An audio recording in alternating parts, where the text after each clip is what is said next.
The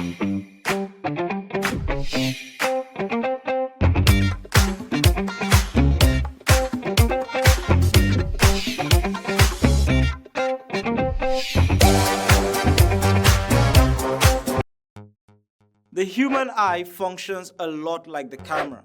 It has parts analogous to the parts of a camera, and we're going to be looking at their similarities and differences in another lesson. In this lesson, we will be learning about the different parts of the human eye, what they do, and how they come together to make the eye work in the manner it does. The iris controls how much light enters your eye, opening up while it is dark to accommodate more light, and contracting in the presence of bright light. The lens in your eye is controlled by ciliary muscles, which alter the focal length by contraction and expansion. This allows the eyes to see objects at varying distances. The incoming rays that enter the eye through the cornea strike the retina at the back of the eye. The cornea is a thick, transparent mass in the front part of the eye, which protects the lens and partly focuses the incoming light. The retina is a light-sensitive, semi-transparent layer of cells that line the back of the eye. It converts the converged light from the lens into electrical signals, which are sent to the brain through the optic nerve for visual recognition. And the yellow spot, also known as the fovea centralis, which is about a quarter of a millimeter wide, is the most sensitive part of the retina.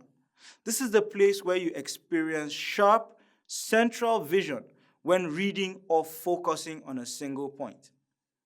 The retina also has a blind spot, which is the spot where the optic nerve leaves the retina. This part of the retina is insensitive to light. The choroid is the vascular layer of the eye that lies between the retina and the sclera. It contains connective tissues and a dark-colored pigment called melanin, which helps limit uncontrolled reflection within the eye. The space between the cornea and the lens is filled with a transparent fluid known as the aqueous humor, while the space between the lens and the rest of the eyeball is called the vitreous humor. The eye is housed in a layer of tissue called the sclera, or the sclerotic layer, which provides protection and form for the eye. When the light from an object enters the lens, it forms a real and inverted image on the retina. The retina then transmits this image as electric signals to the brain, which then interpret the signals as the image before the person. The eye has the ability to focus light from objects at various distances on the retina, and this is called accommodation. To see objects close to the eye, the ciliary muscles contract and hence increase the curvature of the lens. This reduces the focal length of the lens, and the rays of light from the near object are bent more so as to come to a focus on the retina.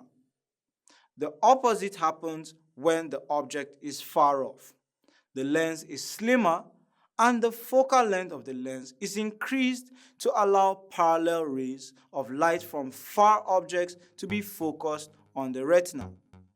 This ability is unique to the eye and is one of the many wonders of nature. Keep learning.